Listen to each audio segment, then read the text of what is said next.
In fact, a fancy man. His story is about to sweep you off your feet. Are you ready?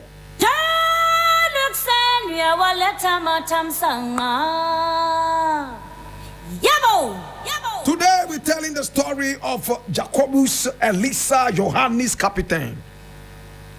He was born circa 1717, and he was born in Elmina in present-day Ghana. He died 30 years later on the 1st of February in 1947. Listen to this story. He was born in Elmina. His parents were Fanti. They taught him how to speak Fanti. By the age of 5, his father and mother were killed in a war. In fact, Elmina had become the hub of slavery and the transatlantic slave trade. So it was a hub for the transatlantic slave trade, and people came from all walks of life to deal in slavery. It was in one of these slavery wars that his parents were killed, and therefore by the age of 5 he was an orphan. By the age of 7 he was captured and sold into slavery by a Dutchman. My brother, my sister, he was sold into slavery by a slave trader called Arnold Steinhardt. Arnold Steinhardt captured him at the age of 7, and he took him as a slave. But later on, he sold him to a man by name Jacobus Van Gogh. Van Gogh bought him as a slave at the age of 7 and decided to put him on a slave ship and carried him all the way to Dutchland, aka Holland, aka the Netherlands. My brother, my sister, he carried him all the way, and there he adopted him as a family member. He was so dark, as you can see in this painting, very dark. He spoke only Fanti. But whilst on the slave ship all the way to the Netherlands, and having been adopted into the Van Gogh family, he learned how to speak Dutch. And by the age of 12, he spoke fluent Dutch, better than a lot of Dutch speakers. My brother, my sister, he lived right there in Holland.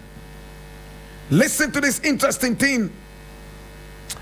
In 1728, our hero for today, my brother, my sister, who was born in 1717, was already 11 years old. Hey! He was already a Dutchman speaking very good Dutch. And he assimilated very well into the Dutch community. Everywhere his master Van Gogh went, he took him along. And look at what happened right now. Van Gogh liked him, so he took him on almost every trip that he embarked on. Yes. And look at the interesting thing. The moment our hero for today, Jacobus Elisa Johannes Capitein, arrived in Dutchland, he was supposed to be a freed man. Technically, once you set foot in the Netherlands at the time, their laws did not permit slavery. He was a free man. But he continued to be with his master Van Gogh because he liked him and he loved him. Hey, he did. And then he asked his master if he could allow him to go to school. My God, the master said, yes, you can go to school. So he went to school and he studied theology. That was what he was interested in. He studied that. He became a strong Christian, and he was in contact with the church of Christ in that country, Jesus Christ. He was a member of the Dutch Reformed Church that believed in Jesus Christ, and he was with them. He finished school, went to the university, studied even the more, and with the help of the Dutch Reformed Church, he was able to start his own preaching and evangelism. He was preaching all over the place. He went to The Hague, the capital, and preached. Oh my God. My brother, my sister, today we're talking about Jacobus, Elisa, Johannes, Capitein. He didn't even have a single fancy name after they took away his name and gave him all these names. My brother, my sister, he spoke fluent Fanti, never forgot his native tongue. He also spoke fluent Dutch. He also spoke English. Hey, look at what happened to him. On the 8th of October, my brother, my sister, Capitein arrived in Elmina in 1742. He came in as a free man. The Van Gogh family had been good to him. They gave him their name, and he became an official member of the family from when he was even 7. Hey, when he arrived in Elmina, he spoke fluent Fanti to the people. He couldn't retrace his family.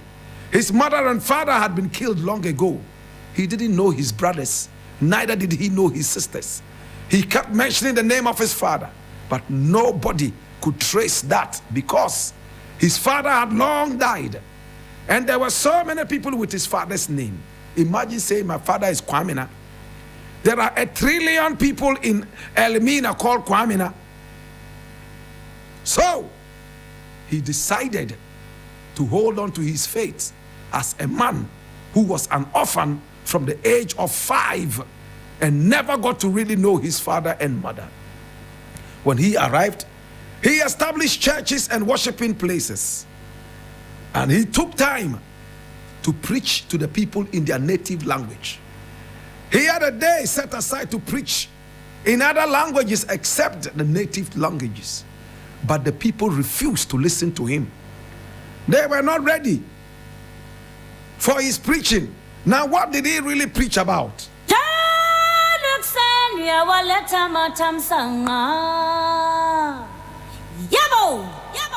At the university, he wrote a dissertation. And you know what a dissertation is, right? You know what it is, right? His project, my brother, my sister, glorified slavery using the Bible and Christianity. He himself was a slave. By the age of 5, he was an orphan, 7 slave. And even though he was technically free, he still wanted to be a slave.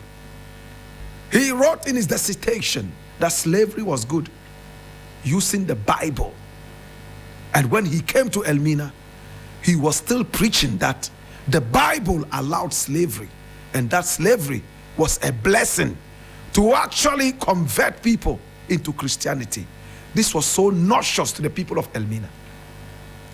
But so many philosophers decided to go into the writings of Jacobus, Elisa, Johannes, Capitein, and they realized that even though he went so early into slavery at the age of 7, he never really tasted any slavery atrocities. He never visited other parts of South America to see the deadly shadows of slavery, how people had their jaws broken, how there was rampant rape, how people were denied food and starved to death, how people were beaten to death. He never saw any of this.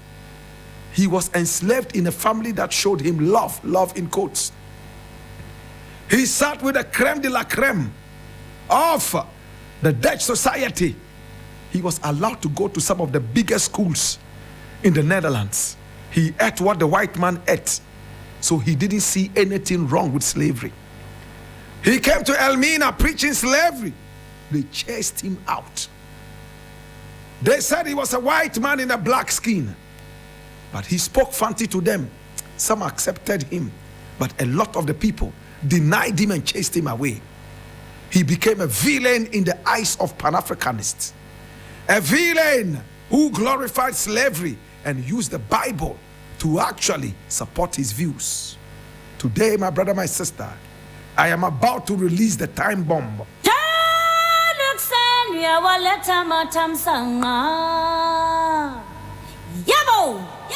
Whilst he was right there in Elmina, he fell in love with a beautiful, fancy woman.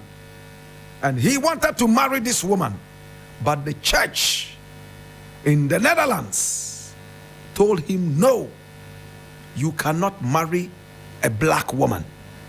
We are sending you a white woman from the Netherlands so that you get married to that woman. You have risen above the status of these locals. You have risen above the status of your own people. In fact, you are officially Dutch. You are officially Hollandaise. You are officially white. Please do not marry a black woman. And he agreed. Yes, he agreed. So they sent him a white woman all the way, my brother, my sister, from Holland, so that he would get married to her right there in Elmina. So the woman he fell in love with, everything fell apart. And his marriage was supposed to happen in February 1743. He himself, my brother, my sister, was supposed to be married to that woman because he loved the woman. But no, they sent him a Christian woman all the way from Holland because it was expressly forbidden to marry a black woman because of his status. So they sent him a woman from Holland called Antonio Grenderos. You want to hear that name again? Antonio Grenderdos. Antonio Grenderdos. And they got married in May 1746, 3 years after they refused him married to a black fancy woman. It took another 3 years. He had to wait. He never ever slept with a woman. He never touched a woman. He believed in the Bible and he stayed chaste until May 1946. My brother, my sister, he died 2 years after marriage at the age of between 29 and 30. Today we remember this black man, very studious. He was true to the Bible, and for him the Bible glorified slavery. For him slavery was good. Slavery helped to convert people to Christianity. For him slavery was the best thing that happened to the black man. For Jacobus, Elisa, Johannes, Capitein, he believed that slavery was good. But of course, he believed in that because he never suffered any atrocities in slavery. When he was orphaned, he was actually being maltreated by his own people because his father and mother were not there. It took a white man to take him all the way to Holland. In fact, adopt him into the family and show him some of the good things of life. My brother, my sister, they told him, if you marry a black woman, you will be backward. It's forbidden by the church to marry a black woman. And he married Antonio in May 1946. He died, my brother, my sister, of fever and malaria on the 1st of February 1947. Today we remember you, Papa. Yay, Papa. Papa, who are what? Yay, Jacobus, Elisa, Johannes, Capitein.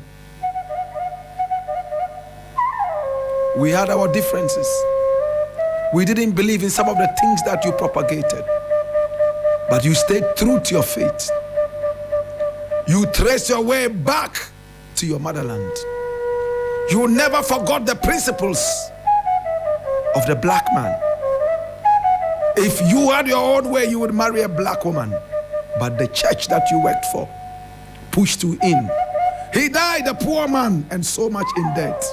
Yay, Papa. Unenyaminko. Unenyaminko wate. Unenyaminko. Ko. In the burden of knowledge. I ask you, now that you know what we do, be an anio lay mini oba fe zudaka gande mezaka yini ya papango boka ya nfifia ya nyano kai na wo bana enwe be den lele anjima singa be konne lele anjima singa beri. It's been the African history class. Tutu bavi, papa mula home, mama mula